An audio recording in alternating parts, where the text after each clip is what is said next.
ఆ రైతు బంధుతో వచ్చింది ఏముందో బతికేది ఉంది. ఆ రైతు బంధు పెట్టుకున్నాడు వాడు అన్ని. ఇప్పుడు ఆ రైతు బంధు పెట్టినావు, అమాలి కొత్త కోసినావు, బారదాని కొత్త కోసినావు, ఇవి ఇవి అన్ని కట్ చేసి ఆ మున్పు కాంగ్రెస్ ప్రభుత్వంలో ఏమున్నాయి, సబ్సిడీ ఇన్కమ్లు ఉండే, ట్రాక్టర్లకు అవన్నీ ఉండే, అవన్నీ సబ్సిడీలు కట్ చేసి నేను రైతు బంధు ఇచ్చిన అని ఇవన్నీ కోత కోసి అలా నింపుకున్నావు. కళ్ళ ముందర నగదు చూపెట్టి జనాలు మాయ చేసిండు. అది రైతు భరోసా గురించి ఆ పుండకోరిన కొడుకులు వాళ్ళే కానీ వాళ్ళు చెప్తురు మనసులు కానీ ₹1,00,000 పడేటి వాళ్ళ 6 నెలలకు ఒకసారి కోట్ల రూపాయలు వాళ్ళకి వచ్చేటి. సన్నకారు రైతులు 2 ఎకరాలు 1 ఎకరం ఉన్నోడు వాడెందుకు అడుగుతాడు? మాకు ఈ బత్తం కట్ చేయకుండా ఇస్తే చాలు మాకు. మరి మాట లేనోడు అవి కొనుక్కోవాలంటే అప్పులు లేవాలి కదా. ఇవి నువ్వు ఇస్తే తాగడానికే సరిపోయాయి మాకు.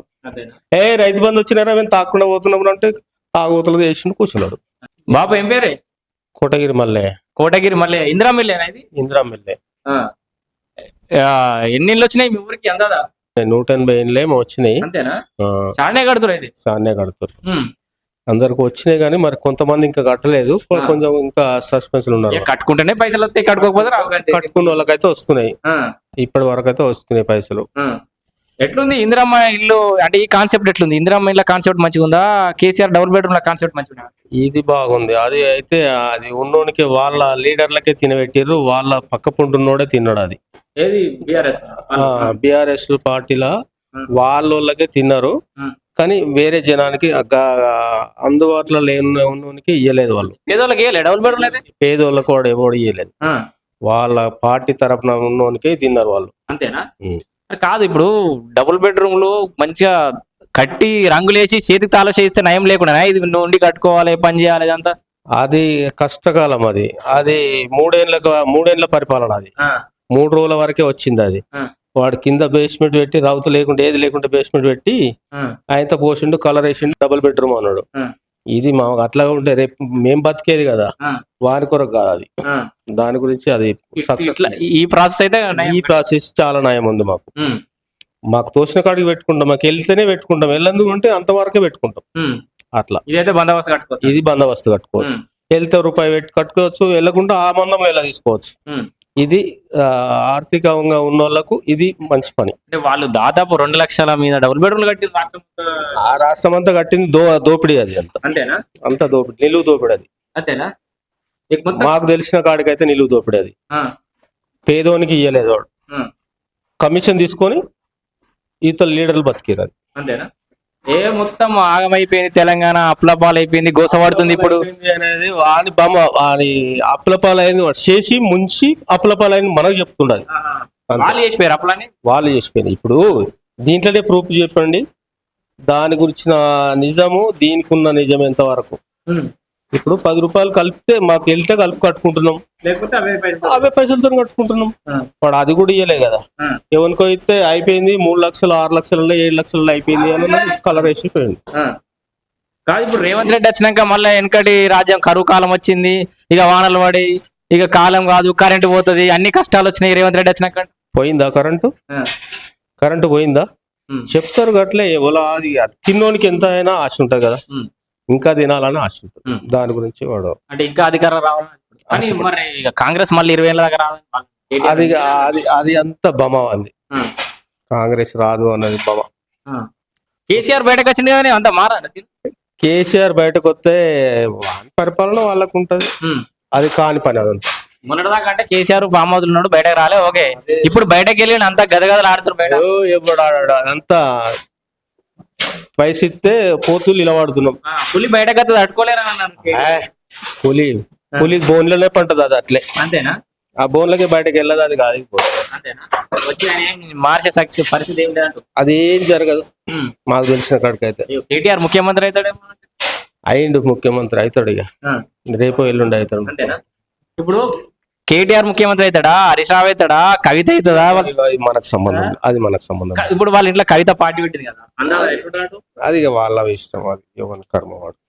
మాకు సంబంధం లేదు. అది కవిత ఏంటంటే ఇప్పుడు నువ్వు చెప్పినట్టుగానే అన్ని చెప్పింది. కవిత కూడా చాలా అవినీతి చేసిండు, అక్రమాలు చేసిండు, ఇప్పుడు నేను వచ్చి ఉద్ధరిస్తా అని కవిత అంటుంది. ఇప్పుడు ఉద్ధరించేటోడు వాళ్ళ కుటుంబం అయితే ఉద్ధరించే కుటుంబం కాదు. ఒకటే ముచ్చట వాళ్ళ కుటుంబంలోకి వెళ్ళైతే ఎవరు వచ్చినా ఉద్ధరించేది. వాళ్ళ కుటుంబం ఎవడు వచ్చినా ఉద్ధరించేటోడు కాదు. ఉమ్, వాళ్ళు తినేవాళ్ళు ఉమ్, వాడు పేదోళ్ళని చూసేటోడు కాదు, పీక్క తినేటోడు. అంతేనా వాళ్ళ కుటుంబమే పీక్క తినేటోళ్ళు వాళ్ళు. అంతేనా అయ్యో ఇప్పుడు మళ్ళా వాళ్ళ అధికారులకు వచ్చిన అది అధికారంలోకి వచ్చినా మళ్ళా ఆగమే. ఇవన్నీ మళ్ళీ నింపుకోవడానికే. నీ కైకిలు ఇప్పుడు కైకిలు ఇచ్చి 1000 రూపాయలు ఇచ్చి నిన్ను నా దగ్గర తోలిండు సపోజ్ అంతే.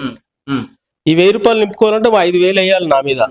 అయితే నా మీద 10 రూపాయలు అయితే నీకు 5000 ముడితే జనాభా. లక్షల కోట్లు పెట్టి ప్రాజెక్టులు కట్టిరు, ఈ ప్రతి ఎకరాకు నీళ్ళు అందించారు. ఇచ్చిండు కదా ప్రాజెక్టులు బట్టి నీళ్ళన్నీ వచ్చినాయి కదా. మీకు ఇప్పుడు కాలువలతో నీళ్ళు రాలే? మా ఊరంతా నాశనం చేసుకొని పోయాడు. మా ఊరికి చాలా నీళ్ళు గతి లేవు. మీ ఊర్లోకి వెళ్ళేది మేము వస్తుంటే కాలువ దాటుకుని కాలువకించి 10 గాల లోతులకించి పోతుంటే మీదోడు ఏం చేయాలి? 10 గాల మీదకి ఎక్కి ఎత్తిపోసుకుందామా మేము? మమ్మల్ని అయితే నాశనం చేసిండు, మా ఊరిని నాశనం చేసిండు. మీ ఊరు నడి బొడ్లోకి వెళ్ళి కాలువ పోతుంది కానీ మీకు నీళ్ళు వస్తలేవు. అంతేనా? మరి ఇక్కడ నీళ్ళే లేవు. చూడు మీరు ఎంత లోతులకి పోతుంటే అంత నీళ్ళు ఎక్కడికి పోతుంది. మీకు డిస్ట్రిబ్యూటర్స్ కాలువలు ఏం కావాలి చిన్నగా? అది తవ్వుతా ఉన్నారు, ఎత్తా ఉన్నారు. వానికి ఇచ్చినోనికి పైప్ లైన్ వేసినోనికి దిక్కు లేదు, పైసలు ఇవ్వలేదంటే వాడు గేట్లే ఓపెన్ చేస్తలేడు కాంట్రాక్టర్. ఇప్పుడు మరి వీళ్ళు వచ్చినాకనే కాంట్రాక్టర్ పైసలు ఆపిరంటారు పిల్లలు. వాడు దొంగదానం చేసి వీడు ఆపిండంటే వాని తరపులు వాడున్నప్పుడు చేసిర్రా? టిఆర్ఎస్ ఉన్నప్పుడే పైప్ లైన్ వేసారు. మరి వీళ్ళు వచ్చినాక పైప్ లైన్ అయితే వీళ్ళు ఆపినట్లు లెక్క అవుతుంది. వాళ్ళు వేసారు కదా అది. ఇప్పుడు మీ ప్రాజెక్ట్ కూడా గిర మల్లన్న సాగర్ మీ ఎత్తి మీదనే ఉన్నది. మన ఎత్తి మీద ఉంటే మాకు బూడిద దిక్కింది. అంతేనా? మాకేం దొరకలే. ఏ ఊరికి ఏ ప్రయోగం లేదు ఇక్కడ. ఇప్పుడు నీళ్ళు ఇచ్చి పెట్టినప్పుడు హరీష్ రావుకు కట్టల మీదకి పోతాడు, పాలాభిషేకాలు చేస్తాడు గట్లే. కమ్మి 10 రూపాయలు ఇస్తే వస్తారు, ఆయనతో వస్తారు, అప్పుడు వేస్తారు పోతారు. అంతేనా? వాళ్ళ జనమే, వాళ్ళు పోతారు. ఆయనతో ఏమున్నా యూత్ పోరగాళ్ళని దొరకపోతారు, చేస్తున్నాం అంటారు. అట్లా కాదు. ఇప్పుడు ఇది సిద్దిపేట కాన్స్టిట్యున్సీ ఉన్నట్టుంది, సిద్దిపేట నియోజకవర్గము. మొన్న సీఎం వచ్చి పోయిన తర్వాత కూడా హరీష్ రావు అన్నాడు, అసలు ప్రతిపక్ష ఎమ్మెల్యేలు ఉన్న జాగాలు అసలు నిధులు ఇస్తలేరు, మా సిద్దిపేట అన్ని ఎత్తుకపోతున్నది. లే అట్లేం లేదు. ఇప్పుడు సిద్దిపేట కాన్స్టిట్యున్సీ ఇందిరా మీన్లు ఏమి ఇచ్చిరితే అన్నట్టుగా నేను వచ్చిన ఆడేమి అనమాట అన్నట్టు. ఇక్కడ మాత్రం మా సిద్దిపేట నియోజకవర్గంలో కరెక్ట్ ఇచ్చారు. ఏ మాత్రం నీ ఆవుకతోకలు లేకుండా నడుస్తున్నాయి. ఇందిరమ్మ పథకం మాత్రం కరెక్ట్ నడుస్తుంది. వేరే పార్టీ ఎమ్మెల్యే ఉన్నా సరే ఇస్తారు మంచిగా బరాబర్. ఇప్పుడు వాళ్ళ పార్టీ ఉన్న ఎమ్మెల్యే అయినా ఆ నియోజకవర్గం కూడా కరెక్ట్ ఇస్తారు. నిధులు, రేషన్ కార్డులు, అన్ని బరాబర్ ఇస్తారు. అంతేనా? ఏ దానికి లోటు అయితే లేదు. వేరే వాళ్ళేమో వాన్ పార్టీలో సహకారులకే చేసుకున్నారు. వీళ్ళు ఆ రకంగా లేదు. ప్రజాపాలన అంటే ప్రజాపాలనే నడుస్తుంది. బెటర్ ఇది. పర్వాలేదు. ఇంకొకసారి వచ్చే అవకాశం ఉందంట. వస్తే అదృష్టం బాగుంటే వచ్చే అవకాశం అవుతుంది. రేవంత్ రెడ్డి మళ్ళీ ముఖ్యమంత్రి ఛాన్స్ అది పక్కా. అంతేనా? డౌట్ లేదా? అందరు అలిగిరు వేరే పార్టీలో. అదంతా తిన్నోడు ఎట్లుంటాడు? 10 రూపాయలు తిన్నోడు ఎట్లయినా అటు చేయాలరా అని అంటాడు, కానీ ఇటు చేయాలని అన్నాడు. మొత్తం అంటే కేసీఆర్ చాలా మంది జాయిన్ అవుతారు పని. అదంతా ఉంటది కదా, పైసతో కూడుకున్న పని అది. అంతేనా? మొత్తానికి అయితే పర్వాలేదు. ఈ పరిపాలన ఈ రకంగా సాగితే చాలు. ఈ రకంగా సాగినా చాలు, సరిపోతుంది.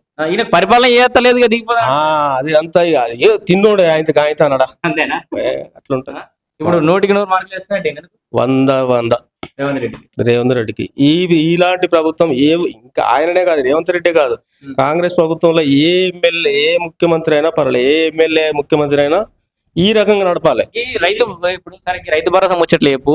100 ఎకరాలు కేసీఆర్ ఎన్ని ఎకరాలు ఉన్నా సరే ఇచ్చినాం ఇస్తామని అన్నాడు. మొన్న కేటీఆర్ కూడా అంటుండు, అవు బరాబర్ ఇచ్చినాం ఎన్ని ఎకరాలు నీకు రైతును అన్నాడు. ఏమాట అంటే గాయనకి ఎందుకు ఎత్తున్నావు, గీనకి ఎందుకు ఎత్తాము, ఎల్లేకి ఎందుకు వేసినావు, మళ్ళీకి ఎందుకు వేసినావు అని కేటీఆర్ మాట్లాడినాడు మొన్న మీటింగ్ లో. ఎల్లేకి ఎందుకు వేస్తున్నావు, మళ్ళీకి ఎందుకు ఎత్తున్నావు అంటారు. నీది నువ్వు చూసుకోక నీకు ఎత్తురా లేదా అని అంటుడు. అంటే 100-200 ఎకరాలు ఉన్నా సరే వేస్తాం బరాబర్ అంటున్నారు. అది తప్పు, చాలా రాంగ్. గుట్టలకు రాళ్లకు వాడు అమ్ముకున్న జాగాలకు కూడా వానికే పోయింది. వీని పేరు మీద లేదు, వానికి కాలేదు. ఏనాడుదో ఉండి అది తీసుకొచ్చి వానికే పోయింది కానీ తప్ప వీనికి కొన్నోనికి రాలేదు, జాగా చేసుకున్నోనికి లేదు. ఆ రైతు బంధుతో వచ్చింది ఏముందో బతికేది ఉంది. ఆ రైతు బంధు పెట్టుకున్నోడు అన్ని.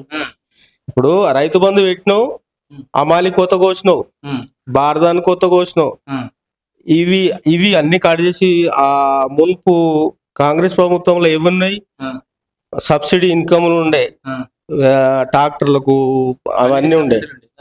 అవన్నీ సబ్సిడీలు కట్ చేసి నేను రైతు బంధు ఇచ్చిన అని ఇవన్నీ కోత కోసి అలా నింపుకున్నావు.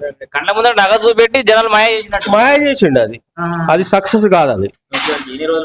అది ఎన్ని రోజులున్నా దురహంకారం. అది జనాలు ఇట్లా బాగా ఆలోచన వచ్చినా మరి ఇప్పుడు రారా.